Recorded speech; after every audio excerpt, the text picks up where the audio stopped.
하나님 말씀 골로새서 1장입니다.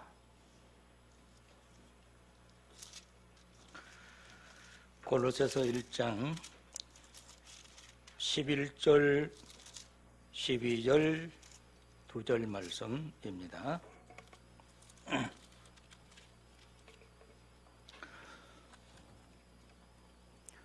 골로새서 1장 11절, 12절 말씀 한 목소리로 같이 말씀 봉독하겠습니다.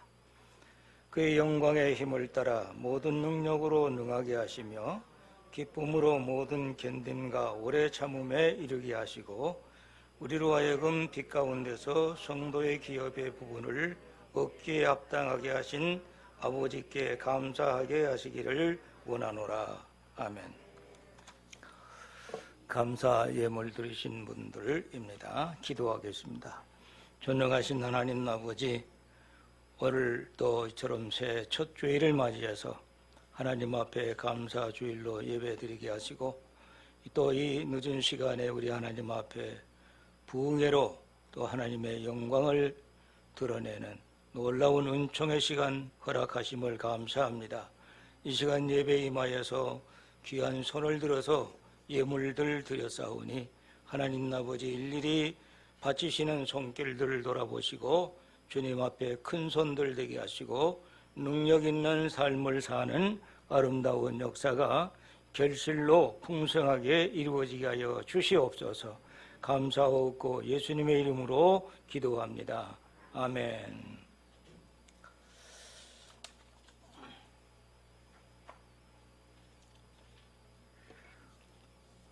오늘 저녁에 우리에게 주시는 말씀 중심에서 크리스천이 소유해야 할 능력이라고 하는 주제로 우리 가슴에 담으면 하나님의 큰 은혜와 축복이 되겠습니다.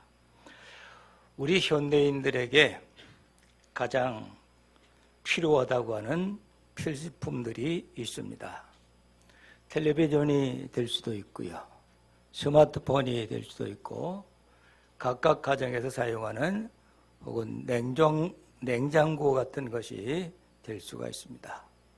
그것들이 다 소중하고 필요하게 사용되는 것들인데 관리하는 면에서는 그렇게 어렵지가 않습니다. 그러나 우리 현대인들이 소유하고 있는 것 중에 또 필수품이 있다면 아마 자동차라고 생각할 수 있겠습니다. 근데 이 자동차는 특별하게 관리를 잘 해주어야 안전한 운행과 동력이 살아있는 그런 그 효력을 가질 수가 있다는 겁니다. 자동차에 있어서 관리가 어떤 면이 관리가 중요하냐? 물론 기름을 넣는 것도 중요하겠지만은 오일을 체인지해 주어야 한다는 거죠. 왜 오일을 체인지해 주어야 되느냐? 오래된 거, 기름이 때 묻은 거, 변질된 거 이런 것들을 다 뽑아내버리고 새 기름으로 채워 넣어 주어야 동력이 있고 그리고 안전하게 운행을 할 수가 있다는 것을 우리가 알 수가 있습니다. 이런 예를 통해서 우리가 깨닫는 바는 뭐냐면 우리 사람에게 있어서도 때 묻고 또 더러운 것들은 그대로 축적해 두게 되면 우리 영적으로도 그렇지만은 육체적으로도 큰 피해를 가질 수 있다는 것을 우리가 생각하게 됩니다. 이제 우리가 새해를 맞이하게 돼서요. 지난 날들을 우리가 돌아보면 숱한 상처들이 있고 괴로운 일들이 있고 또 아픈 일들이 있고 슬픈 일들이 있습니다. 그런데 이런 것들이 누구에게나 다 쌓이고 쌓였던 일들이 있는데 이런 것들을 우리가 안고 살아갈 수는 없습니다. 이런 모든 것들을 우리가 지워버려야 되고 씻어버리지 아니하면 우리가 오늘이라고 하는 행복을 유지해 갈 수 없고 내일을 또 우리가 기대할 수가 없다는 것입니다. 그러므로 우리에게 지난날의 그 어려움이라고 하는 거, 괴로움이라고 하는 거, 또 슬픔이라고 하는 것들을 우리가 이런 트라우마에 걸려 있지 말고 이런 것들을 다 털어버리고 새해를 맞이하는 그런 마음이 참 복되고 은혜가 된다는 사실을 우리가 깨닫게 됩니다. 이제 오늘은 새해 첫 주일을 맞이했습니다. 지난 한 해를 우리가 돌이켜보면 힘들고 어려웠지요. 얼마나 힘들고 어려웠습니까? 뭐 특별한 사람이나 당하는 고난이 아니었고 우리 모두가 다 한결같이 어려운 일을 겪어왔다는 것을 우리가 부인할 수가 없습니다. 그래서 오늘 우리는 이 어려운 때가 끝난 것이 아니라 지금도 지속되고 있다는 거죠. 그래서 어제보다 오늘 우리가 정말로 행복할 수 있을 것인가? 안전할 수 있을 것인가? 염려와 걱정이 우리에게는 도망가고 우리에게는 행운의 길이 열리는 그런 한 해가 될 것인가? 우리가 생각해 보면 아직도 앞이 보이지 않고 캄캄한 시대에 직면해 있다는 것을 우리가 깨닫게 되는 거죠. 그러면 우리가 이 새해를 맞이해서 살아갈 때 어떻게 해야 우리가 힘이 있는 삶을 살아갈 수가 있을까? 그래서 오늘 말씀을 묵상해 보면서 그런 것을 깨닫습니다. 크리스천에게 있어서 중요한 것은 무엇일까? 능력이라고 하는 거죠. 오늘 말씀 11절에 그런 말씀을 볼 수가 있습니다.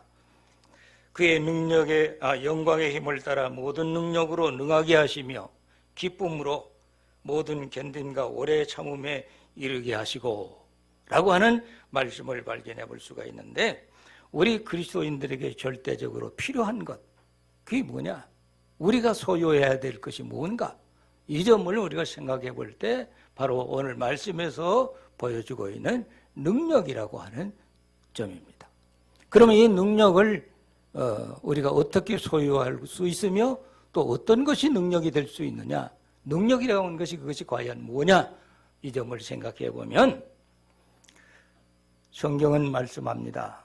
특별히 우리가 요한계시록 2장 3장의 내용의 말씀을 보면은 7교회에 편지를 하는데 공통적으로 강조해 주시는 말씀이 있는데 그 말씀은 뭐냐면 이기는 자가 되라 라고 말씀을 합니다. 이기는 자가 되라고 말씀하는데 그럼 이길 수 있는 사람은 어떤 사람이 이길 수 있느냐? 힘이 있어야 되는 거죠. 능력이 있어야 되는 겁니다. 그래서 예배소 교회에 말씀하실 때 이기는 자가 되면 낙원에서 생명나무의 열매를 먹을 수 있다라고 말씀을 합니다. 또 서머나 교회에서는 이기는 자가 될 때에 사망에 이르지 아니하는 그런 그 은혜를 누릴 수가 있다고 말씀을 합니다. 또 버가모 교회는 이기는 자가 될 때 감추었던 만나를 주고 새 이름을 새겨준다라고 말씀을 합니다. 도아라드레 교회는 또 이기는 자가 될 때 만국을 다스리고 새벽별을 준다. 이 새벽별을 준다고 하는 이 말씀을 깊이 생각해 보면 이 무슨 뜻일까? 영광의 일입니다. 참으로 우리의 삶 속에서 영광스러운 그런 하나님의 놀라우신 은총과 은혜가 있다고 하는 것을 새벽별로 표현했다고 하는 것을 우리가 볼 수가 있어요. 또 사대교회는 이기는 자가 될 때 하나님 앞에 설 수 있다라고 말씀을 합니다. 그리고 빌라델비아 교회는 이기는 자가 될 때 성전의 기둥이 될 수 있고 그리고 새 이름을 새겨준다라고 말씀하는 것을 또 보게 되는 것이죠. 그리고 마지막으로 라오디게아 교회는 말씀하시는데 이기는 자가 될 때 하나님 아버지의 보좌 앞에 앉게 해줄 것이다 라고 말씀을 하는데 이 7교회에 다 공통적으로 주시는 말씀이 이기는 자가 되라고 하면서 또 그 교회들마다 각기 주어지는 하나님의 은혜가 상이하게 나타나는데 그것은 어떤 교회는 이것이 해당되고 어떤 교회는 저것이 해당되는 것이 아니라 7교회는 만국에 있는 모든 교회를 예표해 주는 것일진데 이 말씀들이 오늘 우리 모두에게 다 해당되고 이루어져야 할 그런 말씀이라고 하는 것을 우리가 볼 수가 있게 됩니다. 그럼 여기 이기는 자라고 하는 말은 무슨 뜻인가? 정복한다는 뜻이죠. 승리를 쟁취한다는 그런 의미가 이기는 자가 된다. 또 승리를 이룬다고 하는 것이 바로 이기는 자가 되어야 된다는 것을 말씀을 해 줍니다. 이 약속은 현재이면서도 미래적입니다. 또 미래적이면서도 현재에 속하는 그런 하나님의 약속이라고 하는 것을 볼 수가 있습니다. 그럼 우리가 이기는 그런 힘, 능력을 갖게 될 때 현재를 살아가는 우리 신앙생활 속에 정말로 기쁨이 되고 즐거움이 되고 하나님의 은혜가 넘치는 일이 될 뿐만 아니라 저 천국에 이르러서 영광을 누리게 되는 그런 소망의 말씀이 된다는 것을 알게 되는 거죠. 그래서 이길 수 있는 사람이 되라. 그것이 능력인데, 그러면 이길 수 있는 사람은 바로 능력이 있어야 되고 힘이 있어야 된다. 그리고 오늘 말씀 가운데 11절에 있는 말씀을 보면은 능력이라고 하는 말씀을 발견하게 되는데, 우리는 능력을 받아야 되고, 능력이 내 스스로 만들어내는 것이 아니고, 능력은 내가 받아야 되고, 또 받은 바 그 능력을 우리는 소유하고 지켜나가는 것이 우리 믿음의 생활이어야 한다는 것을 알게 되는 것이죠. 그러면 그 능력은 어디로부터 오느냐? 오늘 말씀을 보면 참 재미있어요. 그냥 성경 한 구절 외웠다, 한 구절 말씀 받았다, 그렇게 지나갈 것이 아니고 이 말씀의 의미를 잘 새겨보면 능력이라고 하는 게 있는데, 힘이라고 하는 것이 있는데, 그것이 어디로부터 오느냐?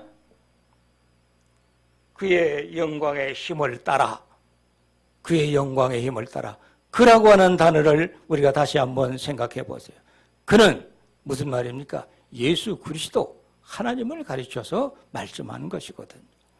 그러면 그 능력은 어디로부터 오느냐? 예수 그리스도로부터 온다. 그 능력은 그리스도께서 우리에게 주시는 것이다. 하나님이 우리를 택하셨고, 하나님 우리를 부르셨고, 하나님 우리에게 믿음을 가지게 해 주셨어요. 그러면 우리에게 믿음을 갖게 해 주셨는데, 무슨 믿음을 갖게 해 주셨느냐? 바로 능력 있는 믿음이라고 하는 것입니다. 우리는 믿음을 가졌을 때 능력 있는 삶을 살아야 된다는 것입니다. 그래서 내게 능력 주시는 자 안에서 내가 모든 것을 할 수가 있느니라. 그리스도는 우리에게 능력을 주시는데, 그 능력을 주심으로 우리는 그 능력을 소유하면서 능력 있는 삶을 살아갈 수가 있다는 거죠. 우리가 기도를 하지 않습니까? 하나님이 은혜 주시는 줄로 알고, 하나님이 은총 주시는 줄로 알고, 하나님이 그 약속을 이루어 주시는 줄로 알고 그 앞에 기도를 하지 않아요. 그런데 우리가 기도를 하는데 내일 어떤 일이 일어날 것에 대해서는 잘 몰라요. 잘 몰라요. 우리 전영기 집사님 여기 계시는데, 얼마 전에 몇 개월 전이 아니고 한두 달 전인가 좌우가 뒤에 앉아서 지나가는 여담으로 은퇴를 할 때가 됐는데, 은퇴를 하면 무슨 일을 해야 될 것인가, 이 얘기를 하신 중에, 은퇴를 한 이후에도 직장에서 여분이 있는 일을 조금 줄 수는 있다. 근데 페이가 절반으로 뚝 잘라진다. 그런 면에서 좀 아쉬워하는 얘기를 우리가 주고 나눌 수가 있었어요. 근데 생각해 보세요. 그런 때에 내일 보이지 않아요. 내일 어떤 일이 일어날는지 알 수가 없어요. 근데 우리는 하나님의 약속을 믿고 기도를 합니다. 우리 믿는 그리스도인들은 그 하나님을 믿기 때문에 그 믿음으로 기도하는 것입니다.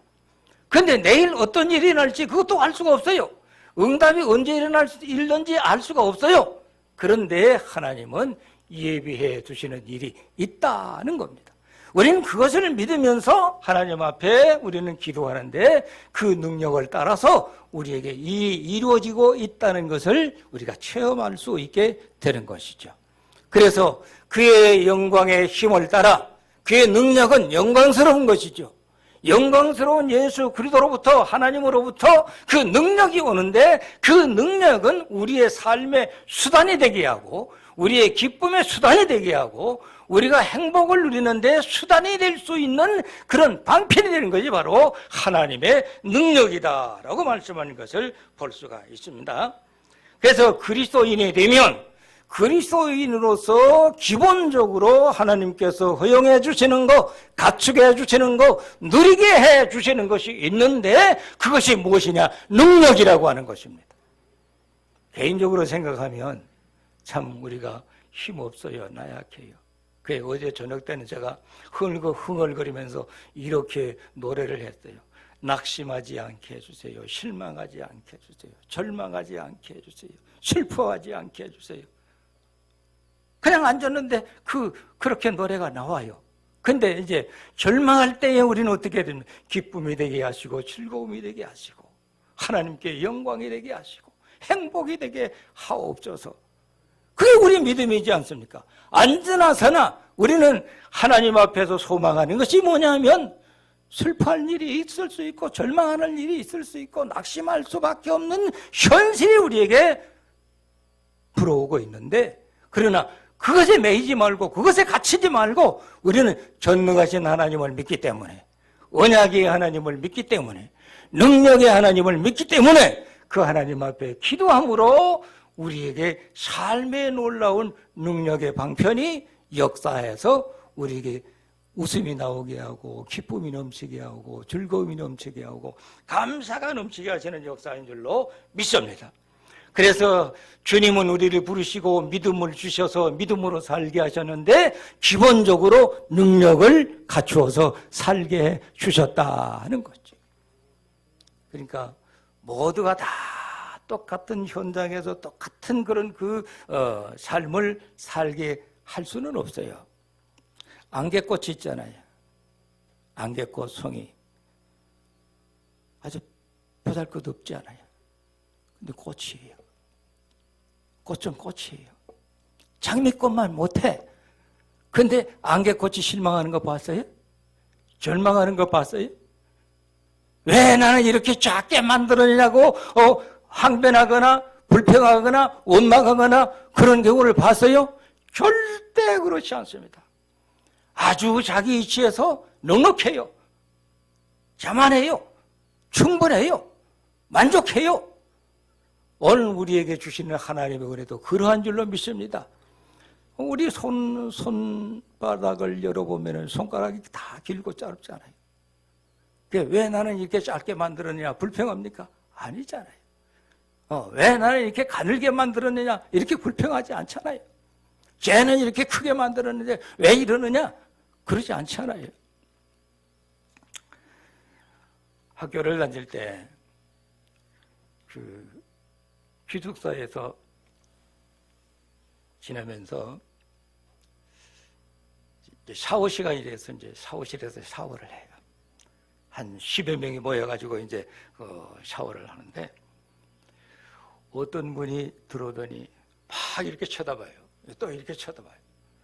그러니까 이제 그분이 왜 그렇게 쳐다보냐면 키가 좀 치우고. 그러니까 옆에 서는 사람들 쳐다보면서 왜 하나님이 있어서 이 사람들은 이렇게 키를 크게 만들어 놓고 왜 나는 이렇게 조그맣게 만들어 두었는가.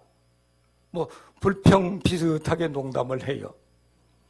그래서 내가 그 얘기를 듣고 섰다가 그랬어요. 키는 작지만은 노래는 잘하대요. 그래서 나는 그랬어요. 어째서 저 사람은 저렇게 노래를 잘하게 만들어 두었는가. 나는 노래를 못하는데 저 사람 목소리가 저렇게 좋고 노래는 잘하게 했는가. 근데 그 채플 시간에 찬양을 했는데 이분이 나와서 독창을 했어요. 예루살렘 금성화하고 찬양을 하는데 예? 얼마나 놀랐는지 몰라요. 참으로 이 유명한 성악가가 초대돼서 오신 것 같았어요.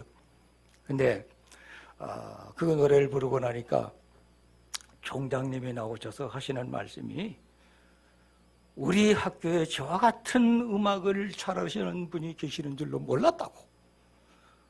그렇게 칭찬하지 않아요. 키는 작지만 또 그 몫으로 할 수 있는 일을 하나님께서 주셨어요. 그러니까 우리가 받은 것이 다 동일하지는 않지만은 우리에게 필요에 따라서 하나님께서 공급해 주시는 능력은 참으로 상이하지만은 필요에 따라서 우리에게 기쁨이 되고 즐거움이 되는 능력인 줄로 믿습니다. 그래서 이 능력은 어디서부터 오는 것이냐? 예수 그리스도로부터 오는 것이다. 그의 영광의 힘을 따라서 온다는 거죠. 그 영광의 힘으로부터 온다는 말. 그러니 얼마나 귀한 것입니까? 얼마나 자랑스러운 것입니까? 얼마나 위대한 것입니까? 그러면 그 능력이 뭐냐? 다른 말로 표현하면 전신갑주다. 능력이라고 하는 게 전신갑주다. 에베소서 6장 11절에 있는 말씀을 보면 하나님의 전신갑주를 입으라 그랬어요. 그럼 하나님의 전신갑주를 입으라고 하는 말은 무슨 말입니까? 전신갑주라고 하는 이 말은 군사적인 용어지 않아요. 군사적인 용어인데 이 군인은 전쟁을 해야 됩니다. 전쟁에 나가는 이 용사는 완전 무장을 해야 되잖아요. 그 완전 무장을 하기 위해서는 중요한 것은 어떤 것이 완전 무장이냐? 배낭만 꾸렸다고 해서 완전 무장이 아니에요. 훈련이 되어야 돼요. 훈련하지 않는 사람은 무기를 가져도 소용이 없어요. 훈련하지 않는 사람은 뭐 배낭을 완전하게 꾸려 짊어졌다고 해도 소용이 없는 거예요. 훈련이 되어야 한다는 말. 학교를 다닐 때 예비군 훈련을 받았어요. 예비군 훈련을 받았는데 이제 학생들은 그 예비군 훈련장에 다 같이 나가서 이제 훈련을 하는데 같이 간 그 우리 어떤 목사님이 그 총을 쏠 줄을 몰라. 지금 총을 쏘기 위해서 이제 이 총을 들고 사선에 섰는데 이 친구가 총 쏠 줄을 모릅니다. 왜? 군대를 안 갔다 왔는데, 근데 군대를 안 갔다 와도 이제 예비군 훈련장에 나와서 이제 훈련을 받는데요. 총을 쏠 줄 모르니까 어떻습니까? 근데 이제 탄약은 배분됐고 총은 쏘야 돼요. 근데 총은 못 쏘는 거예요. 날들어 총을 못 쏘니까 대신 쏴주라고. 그래서 왜 총을 못 쏘냐 그러니까 총을 안 쏴봐서 모른다고. 그래요. 그래서 내가 그럼 내가 엎드려. 내가 이제 총을 받아가지고 실탄 장진해가지고 내가 쐈어요. 대신 쐈어요. 군인은 훈련이 잘 돼야 된다. 이 전투복을 입어야 되고 무기를 휴대해야 되고 해야 되는데 그 훈련이 되지 않으면 안 된다. 그러면 오늘 우리가 전신갑주를 입는다고 하는 것은 뭐냐면 말씀도 되고 기도도 되고. 보세요. 모세가 이스라엘 백성들을 애굽에서 가나안으로 인도하는데 광야를 통과해 가야 되잖아요. 어느 지점에 가다가 모압 족속들이 거주하는 그 지역을 통과해야 돼요. 그런데 이 모압 족속들이 이스라엘 백성들이 자기들의 진영을 통과해 가는 것을 허용을 안 해주는 거예요. 길을 안 열어준다는 말이에요. 그건 가기는 가야 되는데 전진해야 되는데 이들이 길을 막아놓고 길을 열어주지 않습니다. 어째야 됩니까? 그러면 돌아서야 됩니까? 포기해야 됩니까? 그럴 수 없지 않아요. 이들의 목표는 누가 뭐래도 누가 가로막아도 가나안 땅까지 가야 되는 거죠. 근데 길이 막혀도 어떤 방법으로든지 열고 가야 되는 거예요. 근데 모압 족속들이 길을 가로막고 길을 열어주지 않는 겁니다. 어떻게 해야 되겠어요? 하는 수 없이 전쟁을 하게 된 거예요. 그래서 이스라엘 백성들이 전쟁을 하게 되는 그 이유가 바로 그겁니다. 길들을 안 열어주니까 어쩔 수 없이 전쟁을 했어요. 불가피하게 전쟁을 하는 거예요. 그게 모압 백성들하고 전쟁을 하는데 모세는 이스라엘 백성들을 위해서 이제 손을 들고 기도를 하는 거예요. 근데 기도를 하면 이스라엘 백성들이 모압 족속을 물리치고 이기는 거야. 근데 전쟁이 한두 시간에 끝난 일이 아니잖아요. 맨날 며칠 걸리는데. 그러니까 모세가 손 들고 기도하는데 너무 힘들어요. 너무 힘들어요. 그러니까 피곤해서 손을 내리는 거예요. 손을 내리면 이스라엘 백성이 지는 거야. 전사자가 나오고 또 이 전장에서 패한단 말이죠. 그러니까 손을 내릴 수가 없어요.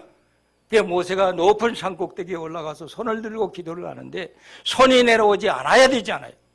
그런데 아론과 훌이 모세를 위해서 이렇게 의자를 하나 만들어 돌로, 그리고 의자 위에 이제 턱 걸터 앉게 하고 한쪽에서는 아론이 한쪽에서는 훌이 손을, 모세의 손을, 양손을 들고 섰어요. 양편에서. 그리고 모세는 이제 기도를 하는 거예요. 양편에서 서서 손을 들어주는 사람도 있으니까 손이 안 내려오지 않아요? 그러니까 모세가 이제 밤낮 주야로 손을 든 채로 기도를 해주게 됩니다.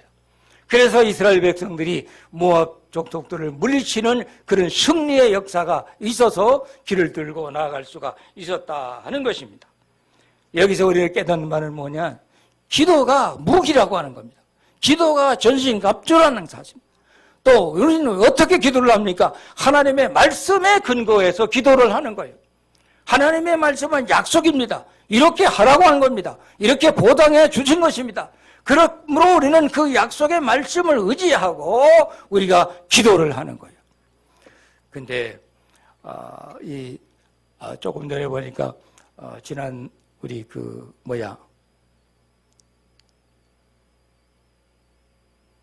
예배 드릴 때에 하나님 말씀 제비 뽑기 했죠. 근데 제비 그 뽑기에서 성경 구절 한 구절 뽑았다고 해서 그거 갖고 되는 게 아니에요. 그 말씀이 내 가슴에 박혀야 돼요. 언제부턴가? 오래전부터 박혔어야 돼요. 오래전부터. 그 말씀이 내 가슴에 박혀서 이 말씀이 내 전부가 되고 이 말씀이 희망이 되고 이 말씀이 소망이 되고 이 말씀이 절망에서 나를 일으켜 세워지는 그런 능력 있는 말씀이라고 하는 확신을 가지고 이 말씀을 붙들고 우리 하나님 앞에 믿음으로 기도할 때에 그 말씀의 효력이 일어나게 되는 거죠. 그래서 말씀은 말씀의 깊은 뜻을 체험을 해야 되는 거지 그저 이 뽑기 하나 해가지고 이 하나님의 말씀이 이런 건 내게 주어졌다 이거 책꽂이 속에 넣어가지고 돌아다닌다고 해서 되는 것만은 아니라는 말씀이죠. 그러므로 하나님의 말씀이 무기요 하나님의 약속의 말씀을 우리는 무기로 삼고 하나님 앞에 기도할 때에 승리의 역사가 일어난다는 그런 놀라운 일들을 우리가 경험할 수가 있습니다.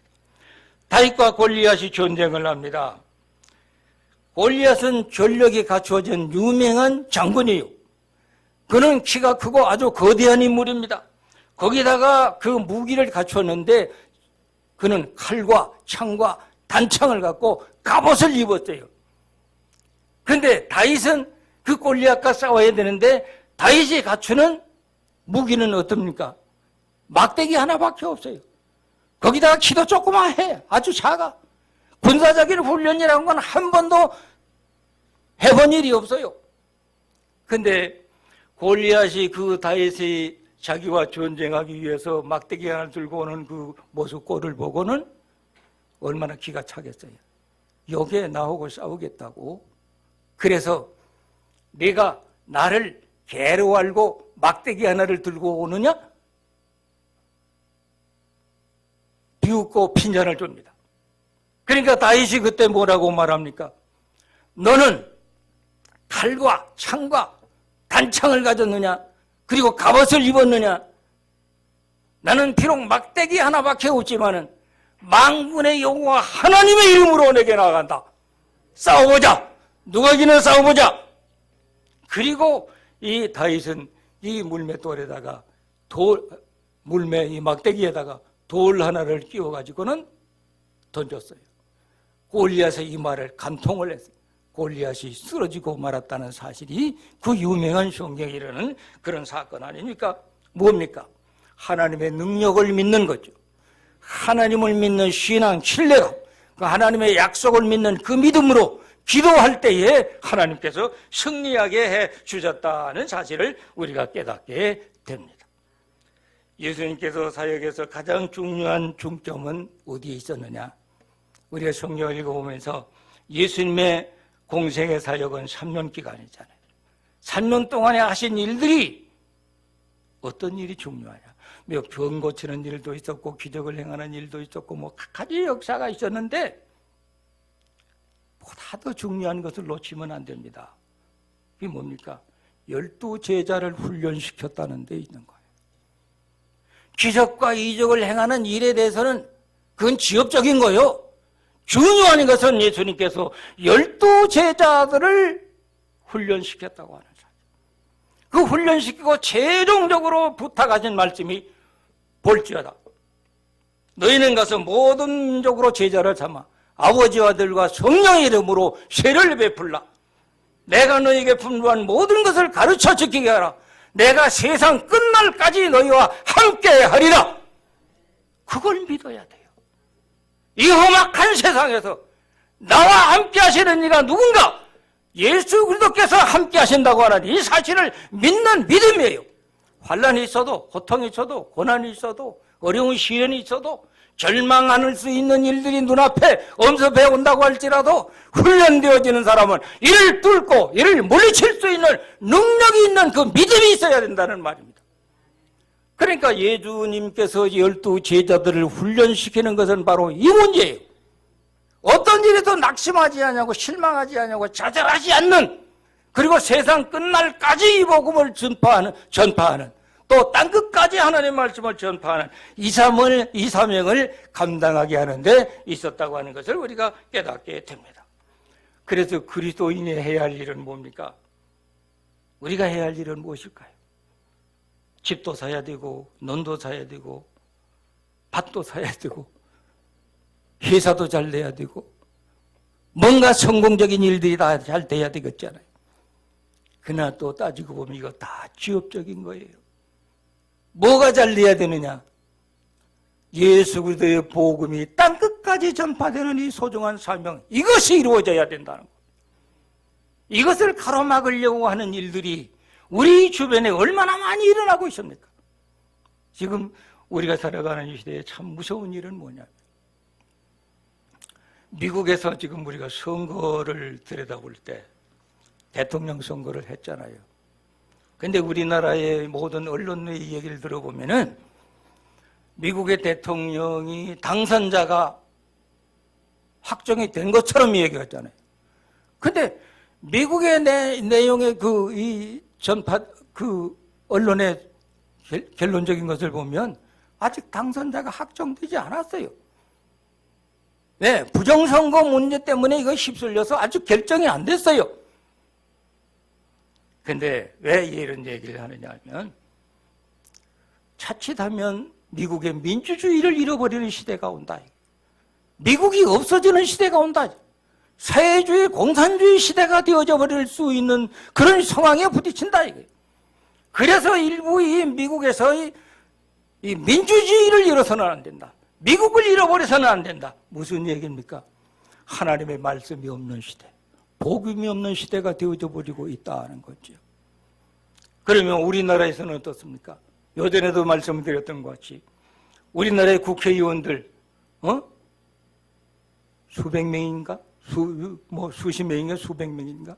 그런 분들이 우리 한국의 교회를 폐쇄하여 문 닫게 만들어야 된다고 법안을 올렸다는 그런 얘기 아닙니까? 우리는 보통 지나갈 일이 아니잖아요. 일제시대처럼 교회 문을 닫게 만든다. 북한의 공산주의처럼 교회 문을 닫게 만든다 이게요. 그런 법안을 올린 사람들이 무슨 사람들입니까? 공산주의 사상을 가진 사람들이잖아요. 교회를 부정하는 것은 완전히 공산주의라는 말이에요. 하나님이 없다고 하는 것은 사회주의 공산주의라는 말입니다. 이런 시대에 우리가 직면하고 있어요. 어떻게 해야 되겠습니까? 크리스찬으로서 훈련되어지지 않으면 우리는 그런 그 무서운 일들이 엄습해 올 때에 우리는 꼬리 내리고 주저앉을 수 있다 이거예요. 포기한다 이거죠. 그건 어떻게 해야 되겠습니까? 우리는 깨어있어 기도할 때가 바로 이런 때인 줄로 믿습니다. 기도하면서 하나님의 복음이 세상 땅끝까지 전파되는 이 소중한 사명, 이걸 우리가 감당하게 될 때 집도 사지게 되고 땅도 사지게 되고 회사도 잘 되어줄 수가 있고 우리가 육체적으로 살아가는 모든 행사가 잘 되어지는 줄로 믿습니다. 만일 우리 남한이 공산화가 되었으면 북한처럼 됐을 거 아닙니까? 북한에 회사가 어디가 있어요? 자기 마음대로 집을 사는 게 어디 있어요? 어떤 분이 그런 얘기를 하더라고요. 북한에는 나라가 두 개다. 평양이라고 하는 그 나라가 있고 그 평양 이외의 다른 지역은 딴 나라다 이게요. 사실 내가 가보지는 않았지만 이 상황을 보면 그런 것 같아요. 평양에 사는 사람들은 귀족들만 사는 것이고 그 특권층만 사는 것이고 그 이외에 사는 사람들은 딴 세계에 사는 거예요. 그건 사는 게 아니라는 말씀이죠. 왜 그렇게 됩니까? 하나님이 없는 하나님이 없는 사회. 만일 우리가 그런 시대가 되어진다면 우리가 어떻게 하겠어요?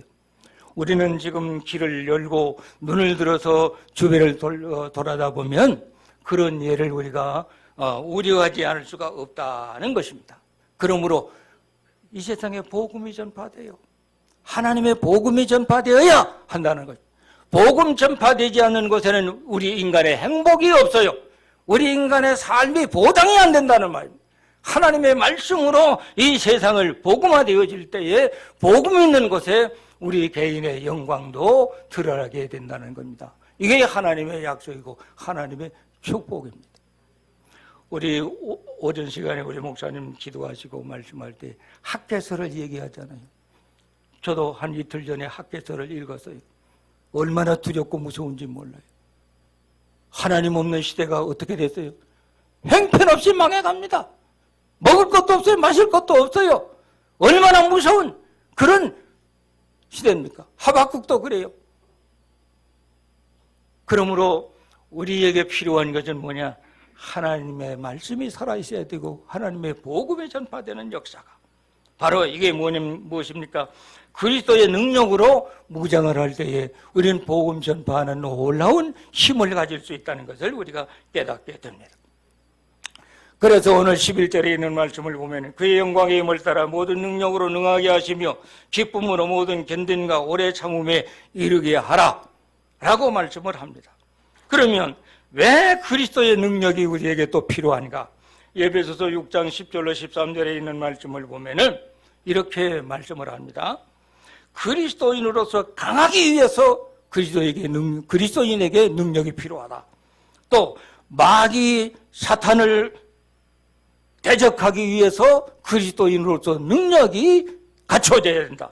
또 이 세상의 어둠의 주관자들을 대항하기 위해서 우리 주변의 어둠의 세력들이 얼마나 지금 엄습해오고 있습니까? 우리를 지금 짓누르고 있어요. 어떤 면에 생각해 보면은 막 불안하기도 해요. 염려돼요. 어둠의 세력이 지금 진을 치고 있어요. 울타리를 만들고 있어요. 군사처럼 때를 모아서 지금 우리에게 엄습해오고 있다는 말입니다. 그 정치적으로 그래요. 경제적으로 그래요. 이념적으로 그래요. 사상적으로 그렇습니다. 이런 세력들 우리가 어떻게 무엇으로 물리칠 수 있느냐? 하나님의 복음의 능력으로 이것들을 물리칠 수 있다는. 악한 날에 우리는 승리를 해야 돼요. 우리는 포기할 수가 없습니다. 승리할 수 있어야 돼요. 이것이 바로 그리스도인의 능력이라고 하는 것입니다. 또 모든 일을 감당할 수 있기 위해서 잘 되는 일만 감당하는 게 아니라 안 되는 일을 감당해야 돼요. 괴로운 때에 감당해야 돼요. 힘들 때에 감당해야 돼요. 그러므로 우리가 이 세상을 살아갈 때 할 수 있는 그런 능력, 우리 주님이 주실 때 할 수 있는 일로 믿습니다.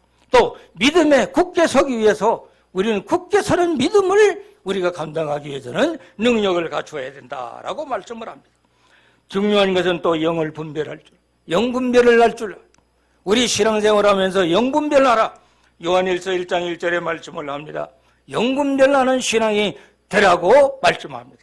또 거짓 선지자들을 분별하기 위해서 우리는 또 능력을 갖춰야 된다는 것입니다. 그래서 능력은 하나님의 것이고 예수 그리스도의 것인데 그 능력을 우리에게 선물로 주셨다고 하는 것을 잊지 말기를 바랍니다. 그 능력은 선물로 주신 거예요.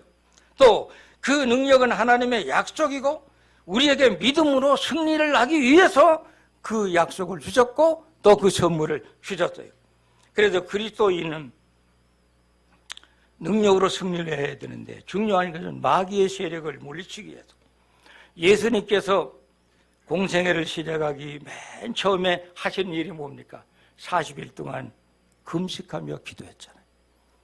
40일 동안 금식 기도를 아주 성공적으로 마쳤어요. 그때에 마귀가 나타났어요. 에덴 동산에 아담과 하와에게 사탄이 나타나서 유혹을 한 것처럼 예수님께서 광야에서 40일 금식 기도를 마쳤는데 이 마귀 사탄이 나타나서 예수님에게 시험을 합니다. 배고프지? 배고프지? 40일 동안 금식했으니까 얼마나 배고프겠어요. 먹고 싶지요. 이 돌들을 가지고 너가 떡을 만들 수 있지 않느냐? 네가 하나님이고 하나님 아들이 아니냐? 하겠어요? 못 하겠어요? 할 수 있죠. 할 수 있죠. 무슨 뜻입니까? 교만심이에요. 자만심이에요. 또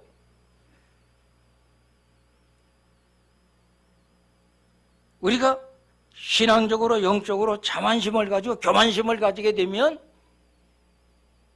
마귀의 유혹에 넘어가서 거기에 우리가 순종을 하게 돼요.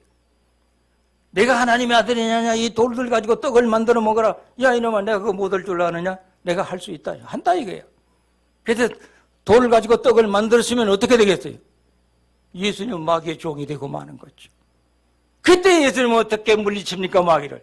사람이 떡으로만 살 줄 아느냐? 하나님의 모든 말씀으로 사는 것이니라. 이 신명기 8장 3절의 말씀으로 이 사탄 마귀를 물리쳤어요. 이 마귀가 할 말이 없어지잖아요. 근데 이 마귀가 또 포기하지 않아요. 다음 단계에 뛰어들어서 또 유혹을 합니다. 뭐라고 합니까? 성전 꼭대기로 데리고 올라가서, 높은 꼭대기로 데리고 올라가서, 야, 내가 여기서 한번 뛰어내려봐라.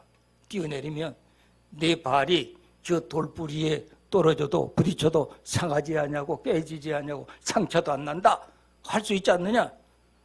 맹해욕 있잖아요. 할 수 있잖아요. 영웅심입니다. 근데 예수님께서 또 사탄을 물리칩니다. 주 너의 하나님을 시험치 말라 하였느니라. 하나님의 말씀 역시 신명기 6장 16절의 말씀을 가지고 이 사탄을 물리쳤어요. 근데 마귀는 또 물러가지 않습니다. 세 번째 도전을 합니다. 세 번째 어떻게 합니까? 저 높은 데 데려와서 만상을 다 보여주면서, 야, 내게 또 꼭 한 번만 절을 해라. 한 번만 절을 하면 이 천하의 모든 것 다 내게 줄 것이다 라고 유혹을 합니다. 그때 예수님께서 말씀합니다. 주 너의 하나님만 경배하라. 다만 그를 섬기라 하였느니라. 이 신명기 말씀 6장 13절의 말씀을 가지고 마귀를 물리쳤어요. 이게 능력이에요. 말씀의 능력이에요. 말씀을 가질 때 이 마귀 세력을 물리칠 수 있는 능력을 발휘할 수가 있다. 그때 마귀가 어떻게 됐어요? 물러갔다. 물러갔다. 마귀는 물러가고 어떻게 했어요? 천사가 와서 수종들더라. 천사가 와. 천사는 우리의 경배의 대상이 아니고 천사는 우리를 돕는 자요. 나를 돕는 자요. 나를 수종해 주는 분이 바로 하나님의 천사다. 이게 마태복음 4장 11절에 마귀는 떠나가고 우리 주변에 마귀는 떠나가야 되는 줄로 믿습니다. 하나님의 천사가 우리의 군대가 되고 우리를 보호하고 우리를 지켜주는데 힘을 쓰는 역사가 일어나야 되는 줄로 믿습니다. 바로 예수님의 능력입니다. 하나님의 말씀의 능력입니다. 성령의 능력입니다. 그래서 오늘 말씀 가운데 11절로 12절에 있는 말씀을 보면은요, 그리스도의 영광의 능력이라고 하는, 그 영광의 능력을 따라 우리에게 능력을 주신다고 말씀을 하셨어요. 그런데 이 능력을 믿는 자들에게 선물로 주시는 줄로 믿습니다. 오늘 우리가 하나님 앞에 어떤 선물을 받을까? 예수 그리스도께서 내게 능력 주시는 선물입니다. 사도 바울은 강력하게 얘기했어요. 내게 능력 주신 자 안에서 내가 모든 것을 할 수가 있느니라. 이 사도 바울이 이 말씀을 외치는 장소가 어딘 줄 아십니까? 그걸 알아야 돼요. 감옥에 갇혔을 때, 감옥에 갇혀서 고생을 하고 있을 때, 하나님은 내게 능력 주셔서 내가 모든 것을 할 수 있게 하느니라. 야, 얼마나 참으로 이 담대한 말씀입니까? 하나님이 지금 이 감옥에 갇혀 있는 나에게도 이게 겁낼 일이 아니고 두려워할 일이 아니고 무서워할 일이 아니란 말입니다. 하나님에게 할 수 있는 능력을 주신다라고 말씀을 하는 것이죠. 또 이 능력을 주실 때 기쁨으로 모든 일을 견디고 이루게 하시는, 우리가 이래는 인내가 필요하잖아요. 견딘다고 하는 것은 어떤 면에 지구력 있잖아요. 참고 견디는 거예요. 우리 신앙생활에 참고 견디는 것이 얼마나 중요합니까? 어려운 일을 당할 때 견디는 일이 얼마나 중요합니까? 또 오래 참는 데 이르게 하신다. 참아요, 참아요, 참아요. 참지 못해서 무너지는 일이 얼마나 많습니까? 참지 못해서 잃어버리는 일들이 얼마나 많습니까? 또 빛 가운데 거하게 하신다. 빛 가운데, 영광 가운데 거하게 하신다. 찬란하게 빛나게 해주시는 약속. 또 중요한 것은 12절의 말씀을 보면 성도의 기업을 풍성하게 하신다. 이게 현재적이면서도 미래에 속한 약속이 기업이라고 하는 겁니다.